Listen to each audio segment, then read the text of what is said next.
Welcome back to State of the Division, and we're bringing you the end of the year with UFC 310.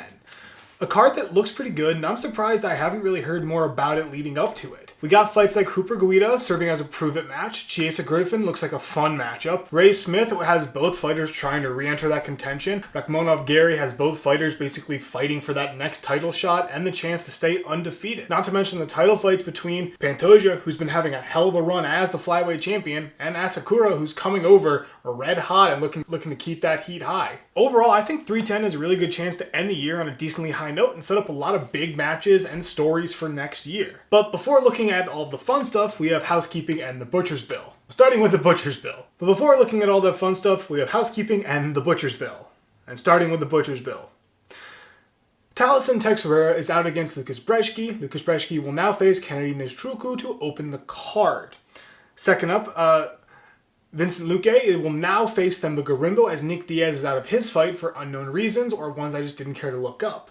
And finally, Rahkmonov will not be facing Belal Muhammad. Belal Muhammad was forced to pull out of the bout. So instead of a title shot, Rahkmonov gets to face Garry for a chance to stay undefeated and guarantee his shot next for the belt. That's it for Butcher's Bill, so we're going to move into housekeeping. On that note, I went 8-3 on the last card. Nothing too spectacular, but not too bad. That does, however, exclude the canceled Weidman-Anders fight and the fight between David Onama and Robert Romero. Mostly because I had written Onama off the card because by the time I was recording, his replacement hadn't been announced and I wasn't going to wait and I figured it would get canceled. Then they found Romero and at that point I was editing and I wasn't going back to fix it. Weidman-Anders just didn't happen, so I didn't count it against me. That's why the number technically doesn't match up with the total fights on the card. That being said, going 8-3 brings me to a record of 159-2 on the year. Not bad for my first full year of keeping track of this stuff. That being said, let's get into the fights. Kicking us off, 13-5, Kennedy African Savage Nzechukwu looks for 2 in a row against 9-5, 1-1 Brzeski.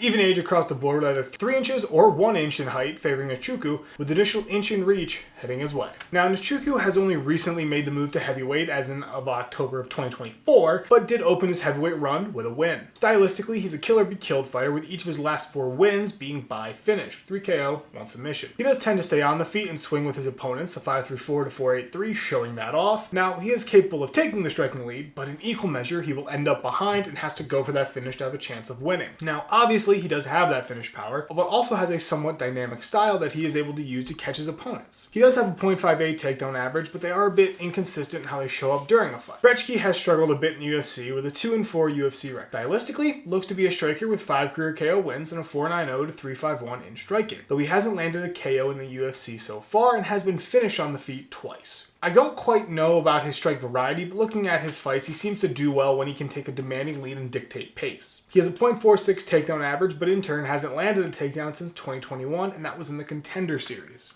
Nzechukwu gets the Vegas nod here, and I am inclined to agree. Brzeski has a chance, and I have to acknowledge that, but at the same time, his track record isn't great. And while he isn't the replacement fighter here, Nzechukwu is, Nzechukwu's track record is just a little better, and in my mind, I'm giving him the edge kind of because of that. 38-24, Glade the Carpenter Guida takes the octagon against 14-3-1 Chase the Dream Hooper. Hooper is 17 years younger at 25, 6 inches taller with a 4-inch reach advantage heading his way as well. Now, as you can guess, Guida is the old hand here, with his first fight happening in 2006. But lately has been a bit streaky with his wins and losses. Trying to peg him stylistically is a bit of a challenge, but to take a stab, he looks to have the ability to work on the feet, but always tends to work in the ground game with regularity. Speaking on that ground game, he rolls with a 3.13 takedown average with a solid submission game backing it all up. You see him land multiple takedowns in his wins, and with those, some solid chunks of control time. He has been shut down against some opponents, but in a majority of his fights, he lands a few in turn. Now, in the striking, it's very much that of a grappler. A 2.64 to 3.01 on the feet, but he has proven the ability to match opponents or at least keep the fight within reach, let his takedowns be the difference. Hooper is more of a finisher, but much more of a submission-based finisher over a power-punching type. His ground game is that ultimate highlight. Looking at his ground game, he carries a 1.45, which does speak to how he makes most of single takedowns or is able to sink his submissions without a take. He has proven the ability to gain chunks of control time, but given his submissions, we haven't seen a whole lot of that from him. Going to his striking, he works a 5.08 to 3.33, which does speak to his ability to work the feet a little, though he does lack a real power-punching ability, but also highlights his ability to minimize his opponent's offense and forces opponents on the defense. Chase Hooper gets the -1,000 nod in this fight, and I will agree. Admittedly, I do have some reservations based on the way that Guida is able to take control of a fight with his ability to stack takedowns and rule the ground game. But I think Hooper is good enough on the ground to either survive or even reverse the position and take control himself in this fight. Plus, I think Hooper overall is better on the feet, even if he doesn't have that same power punch. He's more than able to technically make up for it. In the end, I am going to go with Hooper, but I do think it should be a little closer than minus 1,000. 17-7 Michael Maverick Chiesa squares off against 20-10 Max Payne Griffin. Chiesa is 3 years younger at 36, 2 inches taller, with reach being a single inch in favor of Griffin. Chiesa is undoubtedly a ground-focused fighter with the ability to both control his opponents and put them away with some dangerous submission ability. Looking at his ground game, he works a 3.35 takedown average, and that aforementioned submission threat that he's able to pull off with some consistency. To touch on his control game, which has been seen in 3 of his last 5 wins. In those, he has gotten 4 more takedowns with 15, 10, and 11 minutes of ground control respectively. Now obviously, he's a ground-focused fighter. He has a very low striking total, with a 1.86 to 1.72. He doesn't tend to take striking leads all that often and really only uses it as a tool to match his opponent enough to set up his ground game. Griffin is a little bit more rounded in comparison, though there is some preference for the feet when you look at his fights. Also worth noting is the fact that he faces a lot of split decisions in his career, 4 of his last 5 going to split decision. Now looking at the striking first, here is a 3.92 to 3.81, which does show how he always keeps it close in his wins, but in his losses does tend to fall behind a bit. There is some KO power, but his last win by that method was in 2021. His ground game seems to be there to round it all out and limit his opponent's ability to build offense. There is a tendency to stack takedowns, and a bulk of the control time comes through stacking the takedowns, but he has shown the ability to work with a single takedown as well, though he has also been beat by some fighters on the ground. Vegas has this about dead even, so I lose my safety net here, but in the end, I think I will go with Chiesa. Griffin is a major danger on the feet, and I have to admit that, but I'm putting some stock in Chiesa's ability to stack the takedowns and using those as a way to limit Griffin's ability to output offense. Griffin's defending a takedown or Griffin's on the ground, he's not able to swing, and without his striking, I think Chiesa has the definite advantage in this fight. 17-6-1 custom-made Cody Durden looks to build a streak against 11-2 Joshua the Fearless Van. Van is 11 years younger, but Durden takes 2 inches in height, with reach being another 2 inches in favor of Durden. Durden is a takedown-heavy fighter with some finishability, although it hasn't found all that much traction in the UFC so far. Speaking of takedowns, he carries a 4.36 takedown average, and in all but 2 of his 6 UFC wins landed 4 or more takedowns. One major part of the game is obviously the control aspect, where he's able to limit what his opponent is able to do and let himself get the points to win. Behind that is some submission ability, though he doesn't need to land a takedown in order to secure those. Shifting to the feet, he works a 3.35 to 3.31 in striking. Once again, a functional striking total lets him hang in against most opponents, though he definitely has been outgunned on the feet and put away. Van is a different story, with an 8.39 to a 6.09 in striking, showing how high he's able to push the pace and rack up the totals against his opponents. Additionally, there is some finishability there, but I can't really speak to its consistency with only 1 KO win in the UFC. Backing that up is a 1.62 takedown average, serving as disruption or a control piece over a linchpin of a game. He gets about a minute off his takedowns attempts, which isn't bad, but is not as great as compared to Durden. Van is the recipient of a narrow nod from Vegas, and being boring, I'm going to agree. My main reasoning for choosing Van is that Van has a good ability to output such a high number of strikes and keep the pace of a fight high. And while he has the ability to work in takedowns and disrupts opponents, Durden can do the same thing. So the big differentiator in this fight, at least in my opinion, is that striking. And in that area, I think Van takes the clear advantage. Ending off the early prelims and finally getting this fight done. 16-7 Chris All-American Weidman takes the octagon against the 16-8-0-1 Eric "Ya Boy" Anders. Anders is 3 years younger at 37, but Weidman steals an inch in height and 3 inches in reach. Weidman's very much a rounded fighter with some powerful striking and a solid ground game he can use to win rounds or disrupt his opponent's offense. In terms of striking, he works a 3.18 to a 3.22, which does speak to his willingness to step in and swing with his opponents. However, this has worked against him, with some fighters taking control and putting him away with power. Now, he does have finishability, but his last KO win was in 2015. Going to the ground game, it does exist as a pretty consistent presence in his wins with a 3.44 average. He doesn't tend to get the finish off those, but is able to rack up chunks of control time instead. Anders is a control-focused fighter with a solid ground game, but definitely excels in slowing the fight down and limiting what his opponent is able to do. His takedown average sits at a 1.79, which speaks to how he doesn't have to shoot them to gain control, but when he does, he's able to rack up several minutes off a single takedown. Ground control can be negated or minimized, but as a whole, it's fairly consistent. Striking runs a 3.41 to 4.17, which shows how he slows down the fight and keeps the overall totals relatively low. That does play into his ability to rack up control time without a takedown, though we have seen him get outpaced and overcome on the feet. Anders is the narrow favorite this match, and admittedly I agonized over this a little, but in the end I will pick Anders. Weidman is pretty rounded, and Weidman's able to do good on the feet and do good on the ground, yes. But Anders has this control style game that forces you to beat him there on the ground. And while I think Weidman's good, I don't know if he's better than Anders. And I think Anders can take the advantage there. And if the fight goes to the feet, we've seen Anders overcome better strikers than him and get the fight in his wheelhouse where he wants it. I don't know if Weidman's going to be able to overcome Anders, but we've seen Anders overcome fighters similar to Weidman. Kicking off the prelims, we have 19-5 Randy Rude Boy Brown going to war against 11-2-0-1 Brian the Butcher Battle. Battle is 4 years younger, but Brown takes 2 or 1 inch in height, with reach being a singular inch going to Brown. Brown looks to be the grinding sort of striker with some dangerous finishability lurking in the wings. Looking at 6 finish wins in the UFC. Now, I call him a grinder because while he has those 6 finish wins, he's got 7 decision wins in turn. Looking at his striking numbers, he works a 4.38 to 3.20, so he is capable of pulling away and building a sizable lead. But at the same time, we see him struggle to pull away against some opponents, looking at Wellington Turman and Chaos Williams recently. Now, obviously, he does have the ability to finish, but in turn can be finished by some high-level fighters. Recent loss to Jack Della Maddalena kind of showing this off, and a less recent loss to Luque serving as examples. Moving to his ground game, he works a .72, which does speak to its situational use and how it only shows up against certain fighters and really doesn't generate any massive chunks of control time in turn. Battle's very much a finisher who can end it on the feet or the ground, with a slight preference for the ground, with 5 career wins that way. Starting with the striking, he works a 5.44 to 4.14, which does speak to a slightly higher output, but also a few fights where he gets overwhelmed or is forced into a close bout with his opponent. He also packs a dynamic striking style that keeps opponents on the edge. Takedown game isn't all that common to show up despite a .96 average, and he has only landed 1 takedown in his last 6 fights. He does have a submission game that can come from those takedowns, but overall it feels a little situational or matchup based. Vegas likes Battle in this bout, and I think I'm going to disagree here and go with Brown. My major thing looking at Brown is his ability to shoot takedowns and use that part of the control game. It's not a major part of the game, but it's something here that I think could be useful. And while Battle can finish him, yes, Brown has only been knocked out twice in his career. So I think he has the toughness, or at least the ability to hang in there well enough that might be able to weather some of the worst shots coming from Battle. Obviously, this one is pretty close, and it feels a bit like a toss-up compared to some other fights on this card.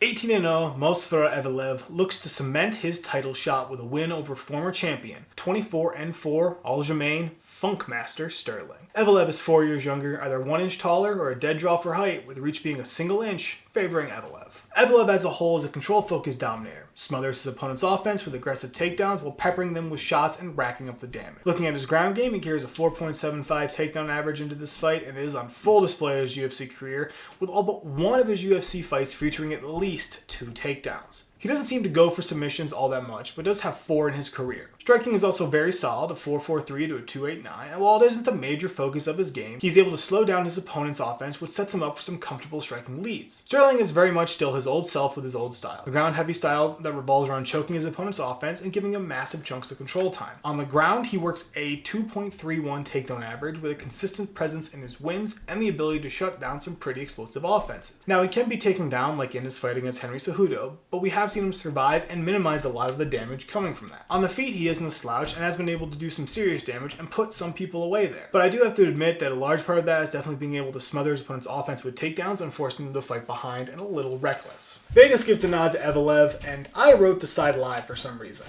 And this is my second time recording the video, and I'm still not fully sold on it. And in the end, I think I'm going to go with Evloev here.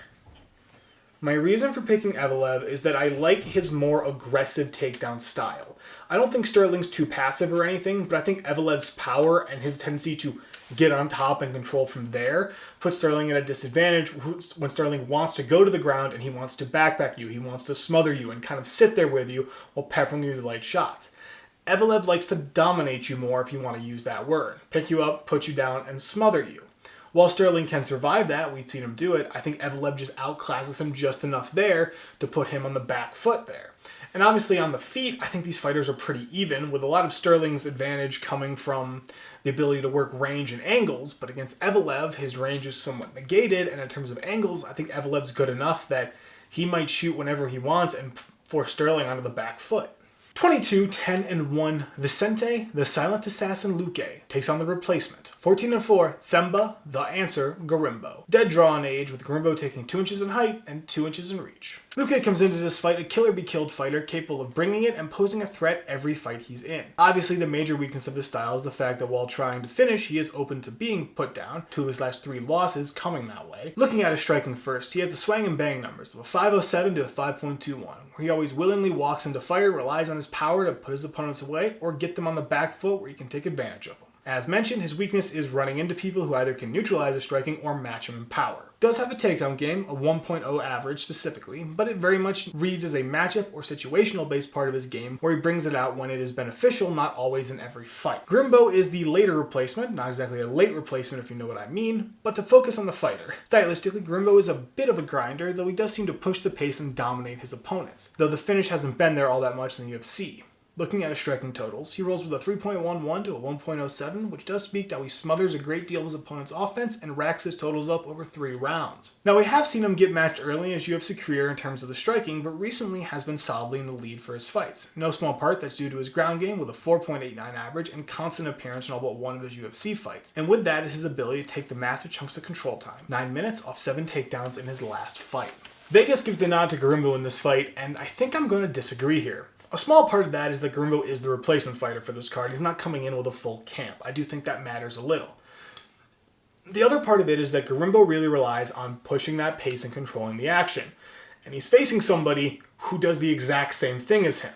And while I don't know if Luque is exactly better, I think Luque is able to do this same style very well. I think he might pose a problem for Gorimbo, as he does have the ability to endure, and Gorimbo really hasn't found the KO shot that often in the UFC. Ending off the prelims, 13-4, Dominic the Devastator Reyes looks to reestablish himself in the light heavyweight ranks against 38-20 Anthony Lionheart Smith. Reyes is 2 years younger at 34, and dead even in terms of height, with reach being a singular inch in favor of Reyes. Reyes is a killer-be-killed fighter with all but 2 of his UFC wins coming by finish. He does seem to be able to do it on the feet or finish it on the ground, but there is a definite preference for the striking. Looking at the numbers, he carries a 4.87 to 3.75 on the feet, where he tends to finish the fights quick in his wins, and when he loses, does tend to stay close in those numbers. Obviously, there is some serious KO power there, and he definitely has the ability to call on it in his striking, though his striking defense is a little questionable. His ground game is honestly negligible, a .35 average, with the last landed takedown being against Jiri Prochazka in 2021. Does seem to struggle with getting taken down, but that might just have to do with the caliber of opponent that took him down.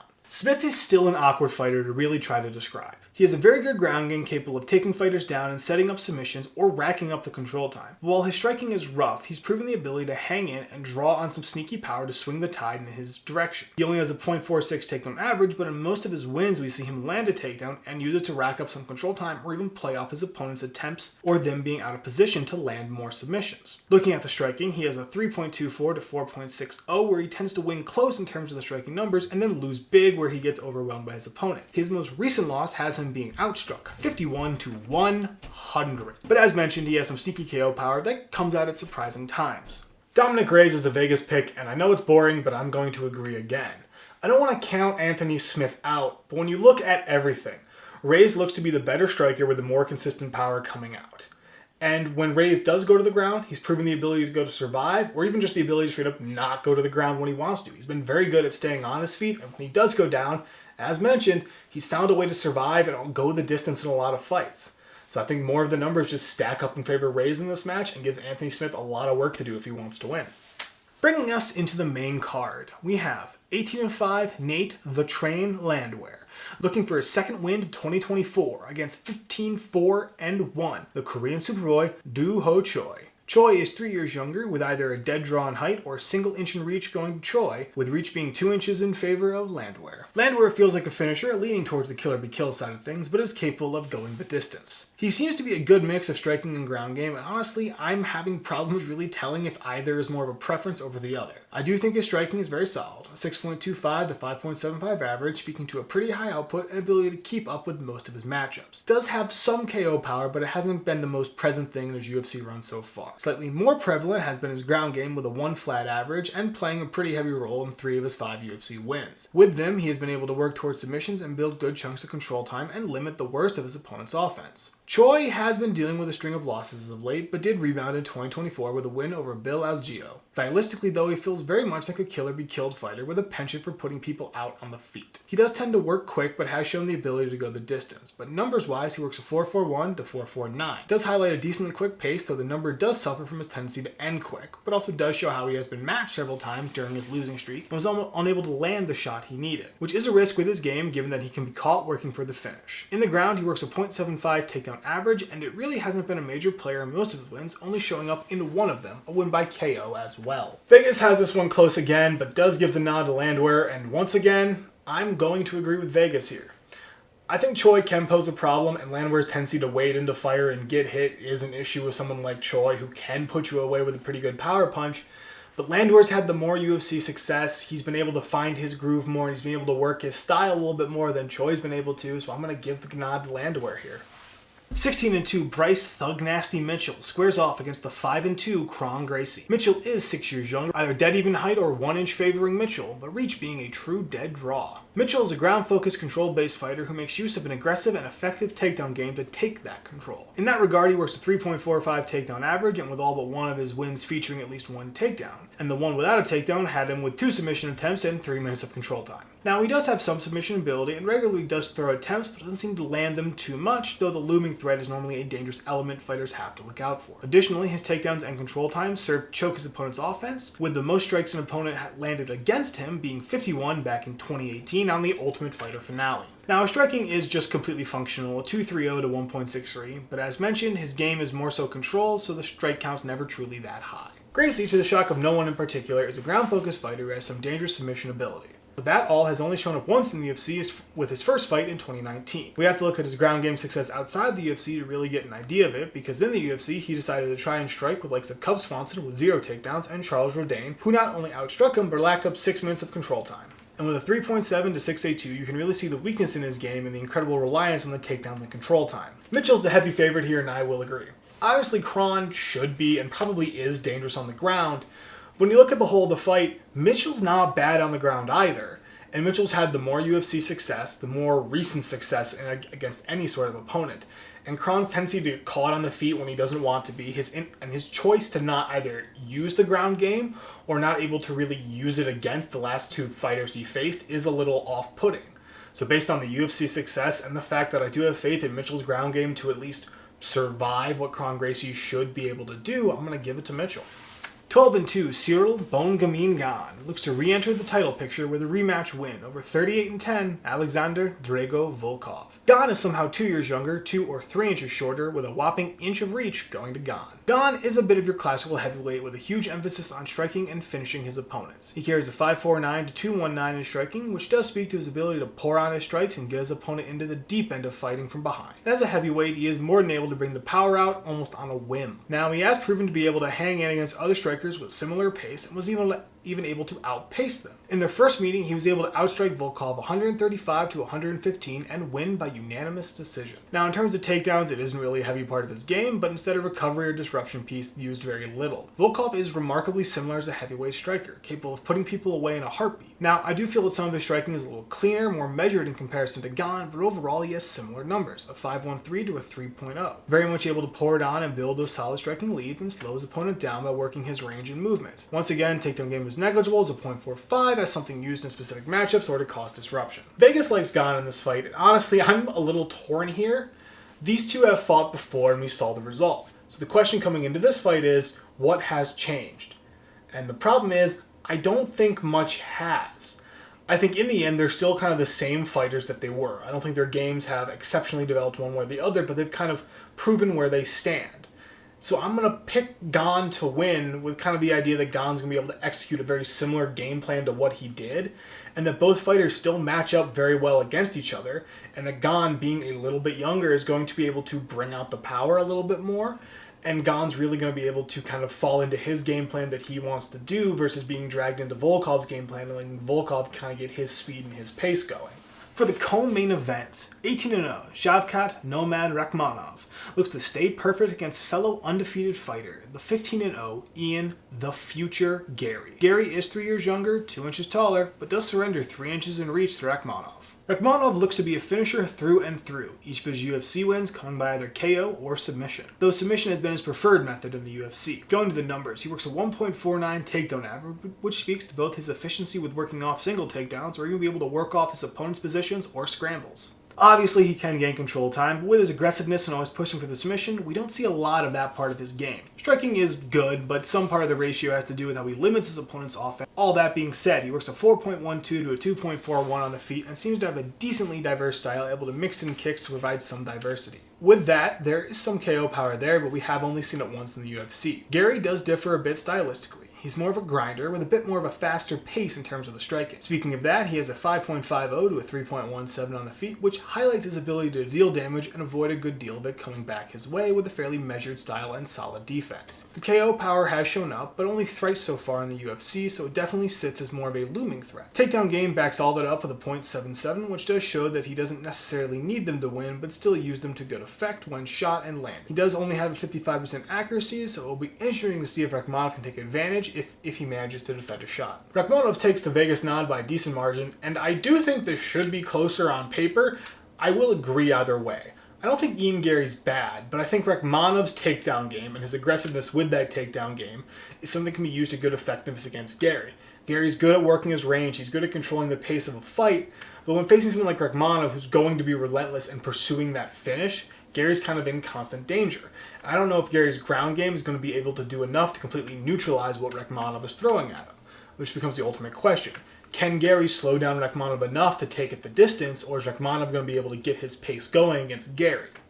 In the end, I think Rahkmonov is going to be able to eventually get his pace going and possibly land the finish or take enough rounds in favor to take the win. Now, at the main event for the flyweight title. 28-5, the cannibal Alexandre Pantoja looks for his third defense against UFC newcomer and rising star. 21-4, Kai Asakura. Asakura is 3 years younger, 3 inches taller, but unfortunately, I've got no idea on reach. Pantoja is a finisher with solid striking and an absolute monstrous takedown game and has shown the ability to dominate a fight through 5 rounds. Starting on that note, he has a 2.61 takedown average that has shown up in a big way over his last 3 fights with 23 total takedowns, not even mentioning the huge chunks of control time he racked up off them. In order from newest to oldest of those last 3 fights, he had 8 minutes of control time, 15 minutes of control time, and 8 minutes again. So the control game is there, but you also have to look at the submission ability. With that, he's able to sink in a variety of chokes and constantly threaten your position on the ground. Striking is also very dangerous, a 4.41 to a 3.97. So while he does get hit and even outpace at times, he's never out of a fight and is still dealing damage and threatening his opponent. And with his ground game layering on the threat, they have to constantly look out for more and letting him set up some major ground and pound. Now, unfortunately, I have nothing major on Asakura, but as a whole, he's been a major finisher with a preference for the feet and 13 career KO wins, with 3 of his last 5 wins being by KO. In turn, he is possible to knock out with 3 of his 4 losses being by KO, but then again, he only has 4 losses. He also does have 3 submission wins, but I'm unsure if it's something he needs to land a takedown to set up, or he can play from guard or do it off his opponent's scrambles or position. Obviously, he is a threat, but the question is really, how does he match up with Pantoja? Biggest runs with Pantoja here, and I'm hard-pressed to disagree.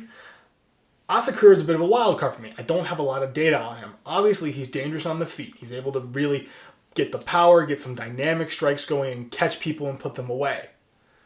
But how does he fare on the ground? How is he going to fare against what Pantoja's put out these last 8 fights? A really good takedown and control game that shut down a lot of fighters' offense and put them in a very bad position in the points pretty early in a 5-round fight. I don't know how he's going to respond to that, and kind of based on that unknown, I'm going to pick Pantoja, who's sort of the known value for me.